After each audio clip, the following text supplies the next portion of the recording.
Friends, welcome to my YouTube channel. आज DElEd का पेपर हुआ है 4 दिसंबर 2020 में। तो हम उसका सीडीपी सेक्शन सॉल्व करेंगे। ये सेट बी है, तो हम सेट बी से सॉल्व शुरू करेंगे क्वेश्चन नंबर 151 से। सो फर्स्ट क्वेश्चन है, यदि विद्यार्थी यह न समझे कि कक्षा में क्या पढ़ाया गया है तो शिक्षक क्या अनुभव करेगा।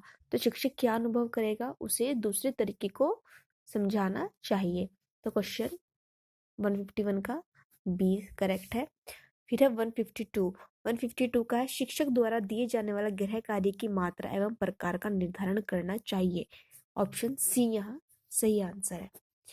फिर है 153, शिक्षा के क्षेत्र में ली जाने वाली परीक्षा से हम जान सकते हैं कि, यहाँ पर है ऑप्शन नंबर डी सही है, विद्यार्थी का शैक्षिक विकास सही दिशा में हो रहा है अथवा नहीं। फिर क्वेश्चन नंबर 154, जो अध्यापक कक्षा अध्यापन में उत्साही होते हैं, यहाँ है ऑप्शन सी सही, वे अपने छात्रों को अध्यापन और अधिगम की प्रक्रिया के अंतर्गत कर लेते हैं। फिर क्वेश्चन नंबर 155, प्राथमिक स्तर के बच्चों को पढ़ना सिखाना हो तो उसका कठिनाई स्तर होना चाहिए। यहाँ पे ऑप्शन नंबर सी सही है, सरल से कठिन क्रम में। फिर है क्वेश्चन नंबर 156, सीखने सिखाने के दौरान किए गए आंकलन से शिक्षक को क्या करना चाहिए। ऑप्शन नंबर बी यहाँ सही है कि क्षमता और सीखने में कमी की पहचान करने में सहायता मिलती है। फिर क्वेश्चन नंबर 157 है, व्यापक आंकलन का अर्थ है। ऑप्शन नंबर ए यहाँ सही है, बच्चे के सर्वांगीण प्रगति के बारे में जानकारी।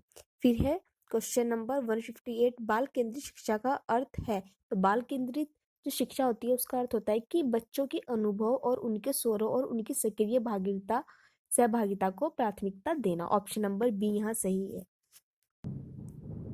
फिर है क्वेश्चन नंबर 159 है कि बच्चों में पारस्परिक तुलना कभी नहीं करनी चाहिए, क्योंकि पारस्परिक तुलना से बच्चों में क्या होता है, एक हीन भावना उनमें उत्पन्न हो जाती है, एक देश की भावना उत्पन्न हो जाती है। यानी कि ऑप्शन नंबर ई यहाँ पर राइट आंसर है, फर्स्ट और सेकंड दोनों। फिर है क्वेश्चन नंबर 160, एक सृजनात्मक यानी कि क्रिएटिव बच्चा है कि उसकी विशेषता क्या होती है। बच्चे की विशेषता होती है विचार और कार्य में मौलिकता का प्रदर्शन करना, समस्याओं के प्रति उच्च स्तर की संवेदना, सोचने विचारने का नवाचारी तरीका। ये तीनों ही सही ऑप्शन है, तो ऑप्शन नंबर डी इसका सही आंसर है। क्वेश्चन नंबर है 161, कक्षा कक्ष में बच्चों की धारणा दर बनाए रखने के लिए जरूरी है कि, ऑप्शन सी यहाँ पे देखेंगे, कक्षा में नियमित रूप से एवं बच्चों की रुचि के अनुरूप शिक्षण करना। तो यहाँ पे ऑप्शन नंबर सी एक सही है। फिर है क्वेश्चन नंबर 162, वही व्यक्ति अच्छा शिक्षक बन सकता है, यहाँ पर है उसकी शिक्षण में रुचि हो और वह विषय में परंपरागत हो। तो यहाँ पर ऑप्शन नंबर डी सही है। फिर है क्वेश्चन नंबर 163, तो 163 की कक्षा कक्ष में जरूरी है कि शिक्षक क्या करे, शिक्षक कक्षा में बच्चों को प्रश्न करने के अवसर प्रदान करे। तो यहाँ पर ऑप्शन नंबर बी सही है। फिर है क्वेश्चन नंबर 164, तो 164 है कि मौखिक प्रश्न पूछकर हम बच्चों की किन किन क्षमताओं को जान सकते हैं। तो इसका ऑप्शन नंबर बी सही है कि सुनने, दोहराने व निर्देशों को समझने व उसके अनुसार कार्य करने की क्षमता। फिर है क्वेश्चन नंबर 165, यदि आपको पता चलता है कि आपकी कक्षा में कोई बच्चा अल्प दृष्टि बाधित है, यानी कि उसे कम थोड़ा बहुत दिखा देता है, उसकी आंखों में बाधा है, तो निम्नलिखित में से कौन सा तरीका सबसे अच्छा, सबसे बेस्ट तरीका है कि आप बड़ा बड़ा लिखेंगे बोर्ड पर, उसको बोर्ड के पास बिठाएंगे। तो ऑप्शन नंबर डी सही है। फिर है क्वेश्चन नंबर 166, तो बच्चों के विकास के विभिन्न पहलुओं की समझ एक शिक्षक के लिए आवश्यक है, क्योंकि इससे इससे क्या होगा, शिक्षक को बच्चे के व्यक्तिगत भिन्नता के अनुरूप कक्षा शिक्षण करने में सहायता मिलेगी। और ऑप्शन बी, शिक्षक को बच्चों को समझने में सहायता मिलेगी। यानी कि ऑप्शन नंबर सी इसका सही है, जिसमें दोनों आ जाएंगे। फिर है क्वेश्चन नंबर 168, निम्नलिखित में से एक स्व अभिप्रेरित बच्चे के लक्षण। स्व अभिप्रेरित मतलब स्व अभिप्रेरित होता है कि बच्चा सेल्फ मोटिवेट है, यानी कि अंदर से मोटिवेट है बच्चा। ठीक है, तो इसका सही आंसर होगा ऑप्शन नंबर बी, यानी कि फर्स्ट और टू, यानी कि वो हर कार्य करने को उत्साहित होगा और कार्य करते समय उस श्रेणी की ऊर्जा प्रदर्शित करता है, यानी कि ऑप्शन नंबर इसका बी सही है। फिर है क्वेश्चन नंबर 168, आंकलन का क्या उद्देश्य होना चाहिए। तो इसका ऑप्शन नंबर सी सही है कि सीखने के दौरान कमियों की पहचान व निराकरण। फिर है क्वेश्चन नंबर 169, समान शैक्षिक अवसर, इस कथन से तात्पर्य है कि सभी लोगों को एक जैसी शिक्षा देना, नहीं, ये हो जाएगा गलत। तो यहाँ पे है सभी को समान अवसर प्रदान करने जिससे वह अपनी योग्यता के अनुरूप शिक्षा प्राप्त कर सके। और फिर है सभी को शिक्षा प्राप्त करने के लिए योजनाएं बताना। ठीक है, तो इसका सेकंड और थर्ड दोनों ही सही है, तो इसका ऑप्शन होगा B right answer. Question number 170 है, निम्नलिखित में से कौन सा कथन शिक्षण के संदर्भ में सत्य है? तो ए देखेंगे, उत्तम शिक्षण वह है जिसमें शिक्षक और शिक्षार्थी दोनों क्रियाशील रहते हैं, तो ऑप्शन ए इसका सही ऑप्शन है।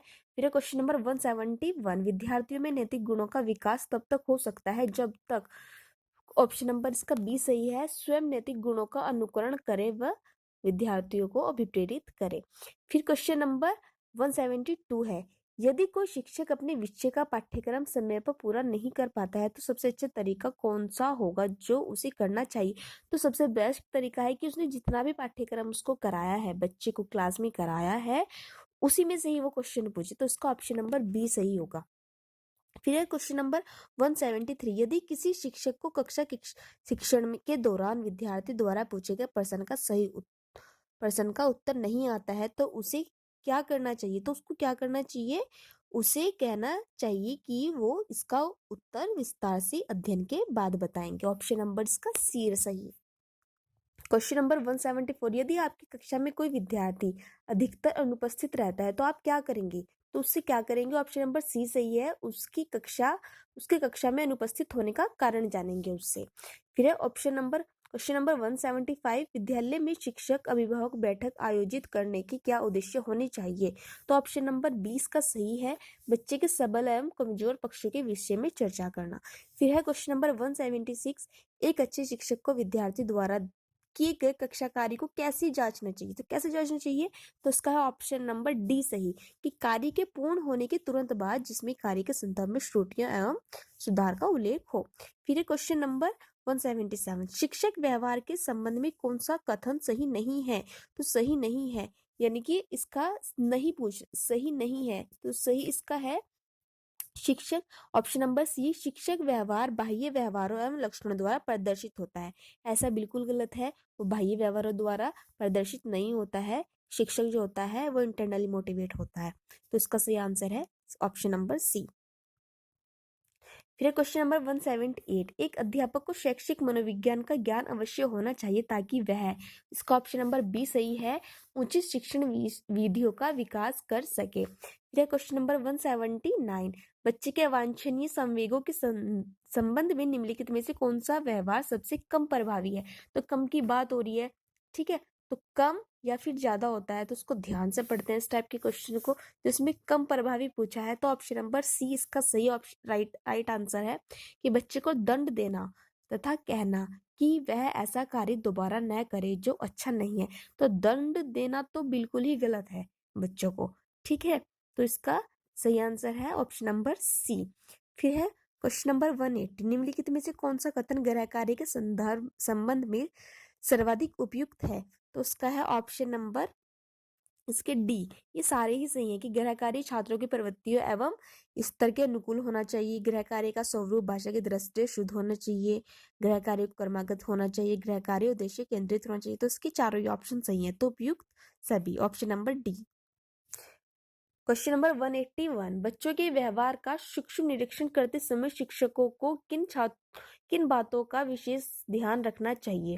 तो किन बातों का विशेष ध्यान रखना चाहिए? इसका है ऑप्शन नंबर बी, सारे ही सही हैं इसके आंसर।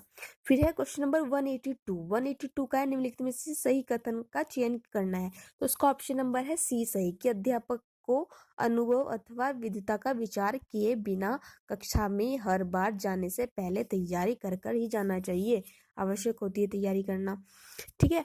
फिर है क्वेश्चन नंबर 183, तो 183 का कौन सा ऑप्शन सही है? 183 का है ऑप्शन नंबर ए सही, ए और आर दोनों सही हैं, और जो आर है वो ए का सही कारण है, यानी कि छात्रों की अधिगम, यानी कि अधिगम होता है लर्निंग, सीखना, शैली में व्यक्तिगत विभिन्नताएं जब आएंगी तो वो उसमें दिमाग में नए नए आइडियाज आएंगे और वो उसी तरीके से कार्य करेगा। क्वेश्चन नंबर है 184, एक अध्यापक विद्यार्थी को पढ़ा रहा है कि यदि दूसरों के विचार आपके विचारों से विपरीत हो तो भी उन्हें उत्तेजित नहीं होना चाहिए, वह उनके डैश का ध्यान रख रहा है, तो वो उसकी भावना का ध्यान रख रहा है, ठीक है, तो ऑप्शन नंबर 20 का सही ऑप्शन है। तो क्वेश्चन नंबर है 185, शिक्षक छात्रों में समस्या सुलझाने तथा तार्किक योग्यताओं का विकास निम्नलिखित के द्वारा कर सकते हैं। तो 185 का जो सही आंसर है वो है अगर मगर के द्वारा। यानी कि अगर आपने बच्चों को कोई क्वेश्चन दिया है और उनको सुलझाने के लिए आप अवसर दे रहे हैं या फिर लॉजिकल तरीके से बच्चा सुलझा सके उस चीज को, तो आप अगर मगर का यूज करेंगे। फिर है क्वेश्चन नंबर 186 है कि बालकों को परिश्रम करने के लिए प्रेरित करने का सर्वोत्तम उपाय है। ऑप्शन नंबर इसका डी सही है कि परिश्रमी बालकों को पुरस्कार दिया जाए। ठीक है, तो क्योंकि बच्चा क्या होता है, जब उसको पुरस्कार मिलता है वो मोटिवेट होता है इंटरनली। ठीक है, तो बच्चों को पुरस्कार दिया जाए। तो क्वेश्चन नंबर है 187, शिक्षण में छात्रों की सर्वाधिक भागीदारी संभव है। इसका ऑप्शन नंबर है डी, श्रव्य दृश्य सामग्री द्वारा। यानी कि जब आप बच्चों को श्रव्य दृश्य सामग्री का आप यूज करते हैं तो बच्चा क्या होता है, ज्यादा एक्साइटेड होता है उसको देखने के लिए। यानी कि वो बेस्ट तरीका है बच्चों को, जैसे मूवी दिखाते हैं स्कूल्स में पढ़ाने के लिए, तो सबसे बेस्ट तरीका है कि श्रव्य दृश्य सामग्री का यूज किया जाए शिक्षण में। तो इसका ऑप्शन नंबर डी सही है। शिक्षक होने के नाते आप अपने छात्रों से कैसे संबंध रखना चाहते हैं, तो ऑप्शन नंबर ए मित्रवत हो जाएगा। ठीक है, तो फिर क्वेश्चन नंबर 189, यदि पीछे बैठने वाले छात्र सदैव बातचीत में ही व्यस्त रहे तो अध्यापक को क्या करना चाहिए। तो उन्हें जो कुछ भी कर रहे हैं उन्हें करने देना चाहिए। ऑप्शन नंबर बी, उन्हें दंड दे या उन्हें आगे बैठा है उन पर नजर रखे या उपयुक्त में से कुछ नहीं। तो इसका ऑप्शन है ऑप्शन डी, इनमें से आपको कुछ भी नहीं करना है, आपको बच्चे के पास जाना है, उससे पूछना है कि आप बातें क्यों कर रहे हैं। ठीक है, आपको क्या इंटरेस्ट नहीं आ रहा है पढ़ाई में, तो आप अपनी पढ़ाने का जो टेक्निक है उसको बदलेंगे। ठीक है, तो है इसका ऑप्शन नंबर डी। फिर है यहाँ पे क्वेश्चन नंबर 190, अधिकांश छात्र उन शिक्षकों से पढ़ने के लिए इच्छुक होते हैं जो जो क्या करते हैं। ऑप्शन नंबर डी इसका सही है, जो छात्रों की समस्या हल करने में रुचि रखते हो। Option number D. Question number है 191, विद्यार्थी अध्यापक का सर्वाधिक आदर करेंगे यदि यदि अ, शिक्षक कैसा हो, यदि शिक्षक वह अपने कार्य के प्रति निष्ठावान हो। तो इसका सही ऑप्शन है option number A. Question number 192, अध्यापन प्रारंभ करने से पूर्व शिक्षक को चाहिए कि इसका उपयुक्त सभी सारे सही है, वह अपने विद्यार्थियों के वर्तमान तथा भूत के विषय में जाने और वह अपने विद्यार्थियों की जिज्ञासा को उजागर करने में सक्षम हो, वह विद्यार्थियों के मस्तिष्क में काम कर रहे वातावरण के विचलनों से विक्ष हो। ठीक है, तो इसका ऑप्शन नंबर डी सही है। फिर क्वेश्चन नंबर 193, शिक्षण का पहला चरण है कि वो विद्यार्थियों की पृष्ठभूमि को जाने। ठीक है, तो ऑप्शन नंबर इसका सी सही है।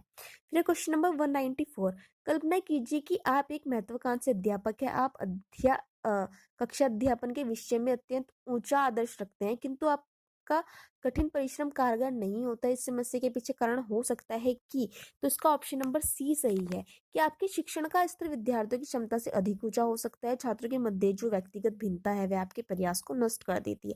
तो ऑप्शन नंबर सी इसका सही ऑप्शन है। फिर है 195, क्वेश्चन नंबर 195 है, सीखने का सबसे समुचित तात्पर्य है। तो वो क्या करेगा, वो ऑप्शन नंबर 20 का सहयोग के व्यवहार में परिवर्तन। फिर क्वेश्चन नंबर 196, कक्षा शिक्षण में श्रव्य दृश्य सामग्री के उपयोग का सबसे बड़ा लाभ है। तो सबसे बड़ा लाभ है सीखना सरल और रोचक हो जाता है। फिर क्वेश्चन नंबर 197, कि शिक्षक को आशावादी क्यों होना चाहिए, वह अपने छात्रों को भी आशावादी बना सके इसलिए उसे आशावादी होना चाहिए।